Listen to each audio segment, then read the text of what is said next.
Nah, pagi hari ini saya ingin menyampaikan satu kebenaran firman Tuhan. Saya mau mengambil satu judul sama seperti satu lagu yang dulu terkenal, yang dulu dinyanyikan oleh Berlian Buta Huruf dan Krisya, ya,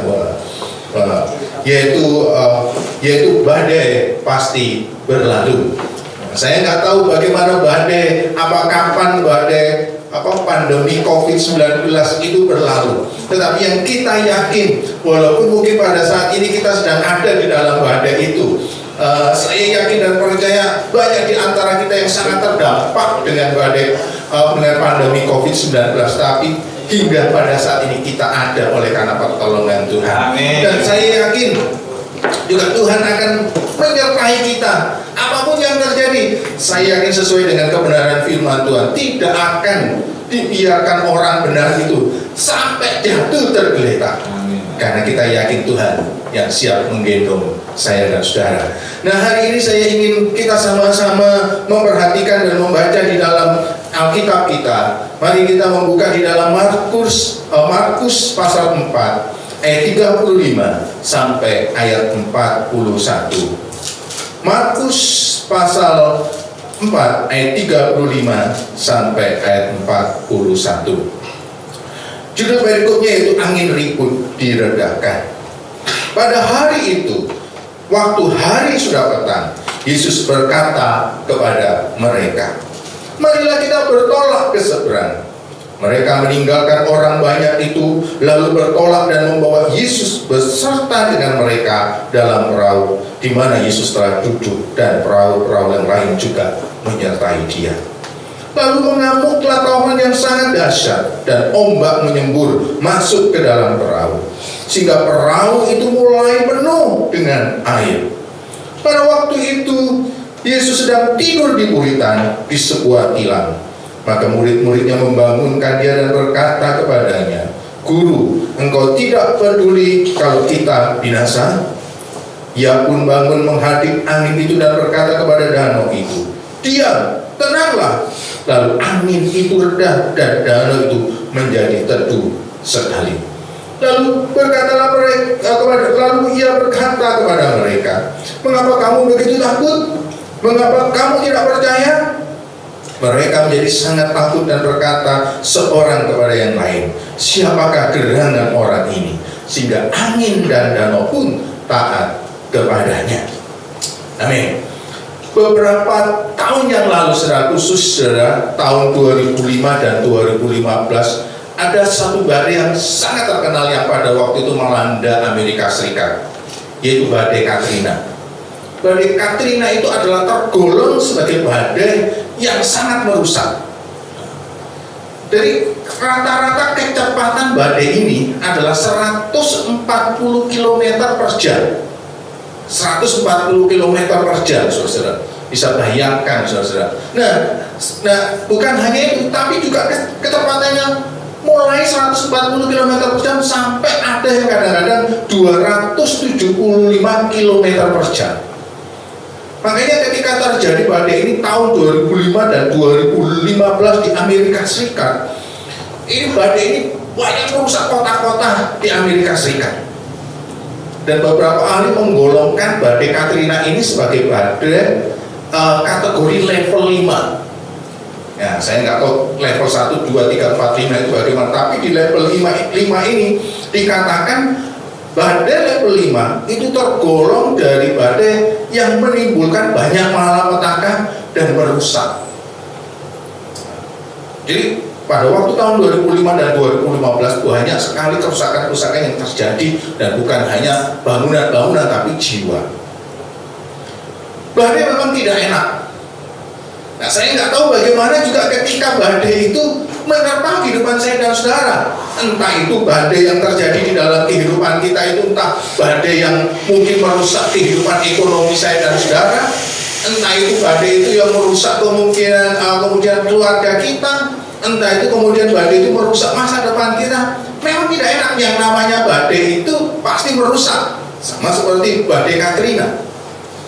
Nah, di dalam perikop ayat yang kita baca di dalam Markus pasal 4 35 sampai 41 tadi menjelaskan bagaimana pada waktu itu murid-murid Tuhan Yesus bersama dengan Tuhan Yesus sedang ada dalam satu perahu kapal dan mereka ada dalam danau. Dan ketika mereka sedang berlayar di danau itu, tiba-tiba seketika, firman Tuhan katakan seketika pada waktu itu tiba-tiba hari itu berubah dengan cepat dan kemudian yang pada waktunya tenang saja.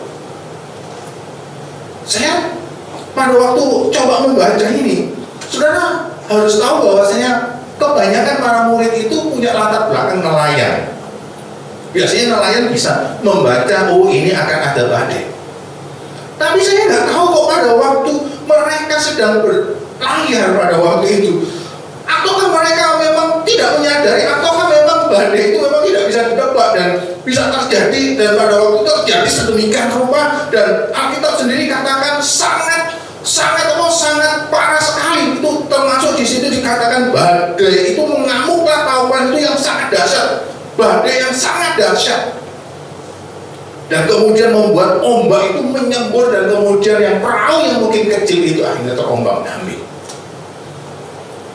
Mereka tidak mengenal, walaupun mereka punya latar belakang seorang nelayan, tapi rupanya ada kalanya mereka tidak bisa menebak badai itu terjadi. Saya yakin saudara-saudara, kebanyakan kita juga tidak bisa menebak. Seandainya kita tahu pada waktu tahun 2020 ada pandemi COVID-19, waduh, mungkin saudara sudah mempersiapkan segala sesuatunya. Tapi kita nggak tahu, hampir mungkin sebagian orang di bumi ini nggak akan menyadari ketika dia memasuki tahun 2020, ketika mengakhiri tahun 2019, tentu harapan dalam tahun 2020, waduh, harapan tahun 2020 adalah tahun berkat, tahun di mana adalah tahun yang sangat indah, tahun yang begitu membawa sukacita. Baru memasuki bulan akhir Januari, awal Februari, sudah kita mendengar berita adanya COVID atau Corona. Dan kemudian mulai bulan Maret sudah COVID atau Corona itu, virus Corona itu melanda kita. Dan sekarang tuh hampir 4 bulan lebih. Banyak yang terjadi, kerusakan yang terjadi. Mungkin kalau kita katakan ini COVID-19 itu dikatakan badai, banyak mungkin yang merusak entah perekonomian di negara kita atau negara-negara yang lain. PHK besar-besaran, saudara. Sudah banyak orang yang kehilangan pekerjaan, kalaupun nggak dapat pekerjaan, mungkin pemasukannya mungkin sangat berkurang, saudara. Badai, nggak ada yang bisa menebak dengan pasti. Mungkin para ahli-ahli mungkin juga pada waktu 2019 tidak bisa menebak apakah memang benar ada badai. Sama seperti ketika para murid-murid itu, ketika mereka berlayar di dalam Alkitab ini dijelaskan, mungkin mereka tidak bisa mungkin nggak menebak dengan pasti. Kalau seandainya mereka tahu nanti akan ada badai, angin topan yang sangat dahsyat, mungkin mereka nggak berlayar. Tapi itulah realitas kehidupan. Ada satu kata-kata, saudara, kata-kata bijak. Setiap kita tidak ada yang luput dari badai masalah selama masih hidup di dunia ini. Setiap kita tidak ada yang luput dari badai masalah selama masih hidup dunia ini. Orang yang nggak punya masalah itu berarti orang ada di mana? Mati. Ada di kuburan, ya. Jadi kalau lihat di tanah makam itu, di pemakaman itu, bos sudah harus mungkin katakan pada orang di makam itu, tanah makam, bersyukurlah engkau karena engkau sudah tidak punya masalah. Yang punya masalah itu orang yang ditinggalkan, orang yang masih hidup. Tapi nggak apa-apa, bersyukurlah kalau kita masih hidup pada saat ini. Katakan samping kanan, samping kiri, ya. Karena kita masih hidup, maka bersyukurlah kalau kita punya masalah. Berarti kita masih hidup. Wah, ya saudara. Jadi bersyukur satu sisi. Karena itu menunjukkan kalau kita punya masalah berarti kita masih hidup. Amin. Nah. Dan memang benar, saudara-saudara, setiap kita tidak ada yang luput daripada masalah selama kita masih hidup di dalam dunia ini. Tidak ada satu orang pun mungkin yang tidak bisa terbebas dari COVID-19 atau virus Corona. Dan itulah menunjukkan realitas kehidupan. bangsa. Hampir semuanya punya kemungkinan, walaupun mungkin teknologi dunia medis mereka sudah canggih, tidak bisa menjamin terbebas dari virus COVID-19. Dan inilah sebenarnya menunjukkan di dalam kehidupan kita juga tidak mungkin bisa terbebas dari masalah. Dan murid-murid pada waktu itu juga, walaupun mereka, kalau saya katakan, walaupun mereka satu perahu dengan Tuhan Yesus, ternyata mereka juga punya masalah dengan adanya badai taufan itu. Tapi sebenarnya kalau kita melihat di dalam Alkitab, di satu sisi saudara harus yakin, percaya. Sebagai orang Kristen, kita harus mengetahui bahwa Yesus ada di dalam perahu hidup kita. Sebagai orang yang percaya kepada Tuhan, saudara harus menyadari, saudara harus memahami, saudara harus mengetahui bahwa Yesus ada beserta kita, ada di dalam perahu hidup kita, ada di dalam perahu keluarga kita, ada di dalam perahu masa depan kita. Amin. Amin. Tapi walaupun itu tidak bisa menjamin kita terbebas dari masalah. Tetapi dalam cerita ini menunjukkan, paling tidak ketika kita menghadapi masalah, walaupun kita tidak terbebas dari masalah, tapi paling tidak ketika Yesus ada di dalam kehidupan saya dan saudara, Yesus jaminan sebagai penolong dan juru selamat kehidupan kita untuk kita menang terhadap badai persoalan dan masalah kita. Dan kita menunjukkan ketika badai itu terjadi, ketika angin taufan yang dahsyat itu terjadi, saudara-saudara, apa yang terjadi? Ketika mereka membangunkan Tuhan Yesus, dan ketika Tuhan Yesus mulai bertindak, apa yang terjadi? Mujizat pun terjadi. Angin ribut yang begitu luar biasa, dan kemudian ombak yang bergelombang begitu luar biasa. Ketika Tuhan Yesus mengatakan, diam dan tenanglah.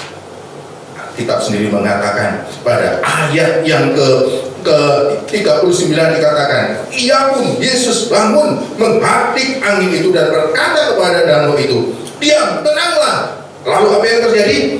Lalu angin itu reda dan danau itu menjadi teduh sekali.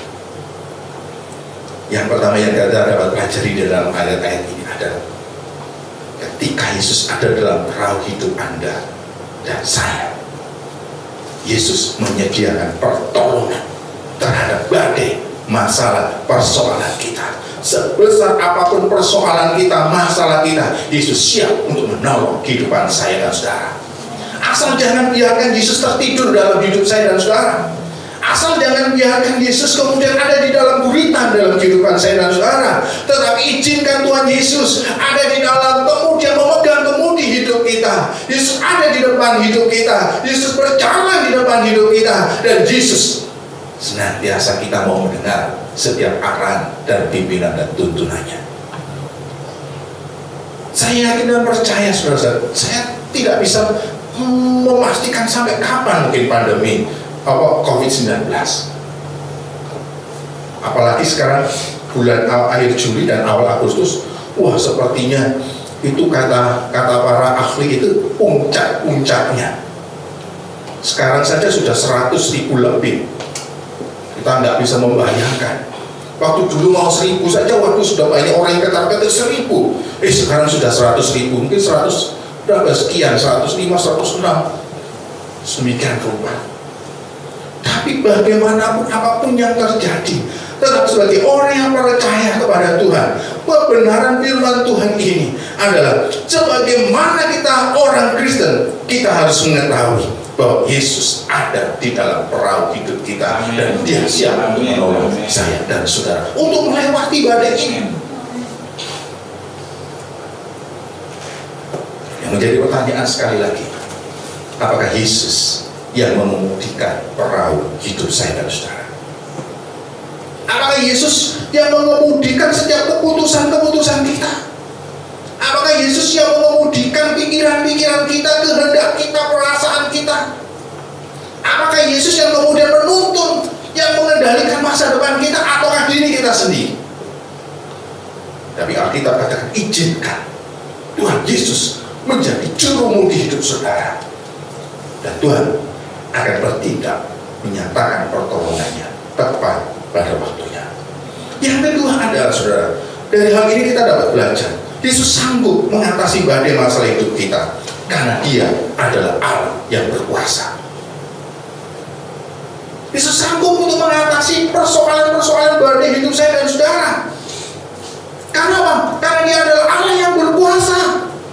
Salah satu sifat dasar Allah kita, Yesus itu adalah Dia adalah Allah yang berkuasa, Allah yang berdaulat, Allah yang sanggup mengatasi segala sesuatu. Bahkan kemudian dalam Alkitab tadi dikatakan bahwasanya alam pun, badai pun, laut pun tunduk kepada Dia ketika Dia berkata, diam dan tenanglah. Ini jaminan bagi saya dan saudara bahwasanya kita punya Yesus yang berkuasa. Amin. Kita punya Yesus yang sanggup untuk melakukan perkara-perkara yang mustahil. Sebagai orang yang percaya kepada Dia, lakukan perkara-perkara yang saudara bisa lakukan.